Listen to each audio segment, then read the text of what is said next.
ರಾಜ್ಯಾದ್ಯಂತ ಜಾತಿ ಜನಗಣತಿ ಸರ್ವೆ ನಡೀತಾ ಇದೆ. ಸರ್ವೆ ಯಾವ ಹಂತಕ್ಕೆ ಬಂತು, ಏನಾಯ್ತು, ಸಮಸ್ಯೆಗಳು ಸರಿ ಆಯ್ತಾ ಎನ್ನುವಂಥ ಪ್ರಶ್ನೆ ರಾಜ್ಯದ ಜನರಲ್ಲಿ ಸರ್ವೇ ಸಾಮಾನ್ಯವಾಗಿರುತ್ತೆ. ಹಾಗೇನೆ ಸರ್ವೇನೋ ಆರಂಭ ಆಗಿದೆ, ಅಲ್ಲಿ ಸಮಸ್ಯೆಗಳು ಕಂಡು ಬಂದಿದೆ, ಸರ್ವರ್ ಸಮಸ್ಯೆ ಇದೆ, ನೆಟ್ವರ್ಕ್ ಸರಿಯಾಗಿ ಸಿಗ್ತಾ ಇಲ್ಲ, ಡಾಟಾ ಸರಿಯಾಗಿ ಕಲೆಕ್ಟ್ ಮಾಡೋಕೆ ಆಗ್ತಾ ಇಲ್ಲ, ಹೀಗೆ ಸಾಲು ಸಮಸ್ಯೆಗಳು ಈ ಸಮೀಕ್ಷೆಗೆ ಎದುರಾಗದಂಥ ಸಂದರ್ಭದಲ್ಲಿ ಸರ್ಕಾರ ಹಾಕಿಕೊಂಡಿರುವಂಥ ಟಾರ್ಗೆಟ್ ಅನ್ನ ರೀಚ್ ಮಾಡೋದಕ್ಕೆ ಆಗ್ತಾ ಇಲ್ಲ. ಇದಕ್ಕಾಗಿ ಮುಖ್ಯಮಂತ್ರಿಗಳು ಇವತ್ತು ಸಭೆಯನ್ನು ನಡೆಸಿದ್ರು. ರಾಜ್ಯಾದ್ಯಂತ ಆರಂಭವಾಗಿರುವಂತಹ ಜಾತಿ ಗಣತಿ ಸಮೀಕ್ಷೆಗೆ ಇದೀಗ ವೇಗ ನೀಡೋಕೆ ಸರ್ಕಾರ ಮುಂದಾಗಿದೆ. ಕೊಟ್ಟ ಟೈಮ್ ಬಾಂಡ್ನಲ್ಲಿ ಮುಗಿಸಬೇಕು ಅಂತೇಳಿ ಗಡುವನ್ನ ಸಿಎಂ ಕೊಟ್ಟಿದ್ದಾರೆ. ಇವತ್ತು ಜಿಲ್ಲಾಧಿಕಾರಿಗಳು ಹಾಗೆಯೇ ಜಿಲ್ಲಾ ಪಂಚಾಯತ್ ಸಿಇಒಗಳ ಜೊತೆಯಲ್ಲಿ ಸಭೆಯನ್ನು ನಡೆಸಿದ್ರು. ಆರಂಭದಲ್ಲಿ ಕೆಲವು ತಾಂತ್ರಿಕ ತೊಂದರೆಗಳು ಇರುವಂಥ ಕಾರಣಕ್ಕಾಗಿ ಸಮೀಕ್ಷೆ ಸಾಕಷ್ಟು ನಿಧಾನವಾಗಿತ್ತು. ಈ ನಿಟ್ಟಿನಲ್ಲಿ ಎಲ್ಲ ಮಾಹಿತಿಯನ್ನು ಪಡೆಯೋಕೆ ಇವತ್ತು ವಿಡಿಯೋ ಸಂವಾದ ನಡೆಸಿ ಸಿಎಂ ಅಧಿಕಾರಿಗಳಿಗೆ ತ್ವರಿತವಾಗಿ ಸಮೀಕ್ಷೆ ಮಾಡಿ ಮುಗಿಸೋಕೆ ಕಟ್ಟಪ್ಪಣೆಯನ್ನು ಮಾಡಿದ್ದಾರೆ.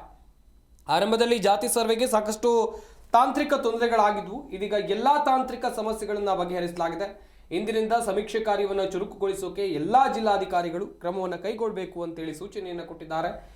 ಹಾಗೆಯೇ ಸಮೀಕ್ಷೆ ಕಾರ್ಯಕ್ಕೆ ಯಾವುದೇ ತಾಂತ್ರಿಕ ತೊಂದರೆಗಳು ಉಂಟಾಗದಂತೆ ಎಚ್ಚರಿಕೆಯನ್ನು ವಹಿಸಬೇಕು. ತಾಂತ್ರಿಕ ತೊಂದರೆಗಳು ಎದುರಾದರೆ ತಕ್ಷಣ ಅದನ್ನ ಏನು ಪ್ರಾಬ್ಲಮ್ ಇದೆ ಅದನ್ನ ಬಗೆಹರಿಸೋಕೆ ಕ್ರಮವನ್ನು ಕೈಗೊಳ್ಳಬೇಕು ಅಂತೇಳಿ ಸಿಎಂ ಖಡಕ್ ಸೂಚನೆಯನ್ನು ಕೊಟ್ಟಿದ್ದಾರೆ. ಸಿಎಂ ಏನೋ ಸೂಚನೆಯನ್ನು ಕೊಟ್ಟಿದ್ದಾರೆ, ಆದರೆ ಫೀಲ್ಡ್ನಲ್ಲಿರುವಂಥದ್ದು ಸಿಬ್ಬಂದಿಗಳು ಕಾದು ನೋಡಬೇಕು ಸರ್ವೆ ಎಷ್ಟರ ಮಟ್ಟಿಗೆ ಸಮರ್ಪಕವಾಗಿ ನಡೆಯುತ್ತೆ ಅಂತ ಹೇಳಿ. ಈ ತಾಂತ್ರಿಕ ಸಮಸ್ಯೆಗಳೆಲ್ಲ ಜಿಲ್ಲಾಧಿಕಾರಿಗಳೇ ಹೇಳೋ ಪ್ರಕಾರ 90ಕ್ಕಿಂತ ಹೆಚ್ಚು % ಪರಿಹಾರ ಆಗಿದ್ದಾವೆ.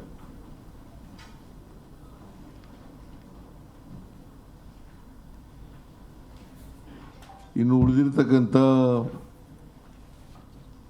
ಸಮಸ್ಯೆಗಳು ಕೂಡ ಪರಿಹಾರ ಆಗ್ತವೆ.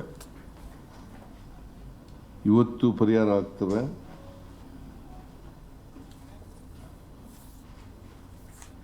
ನಾನು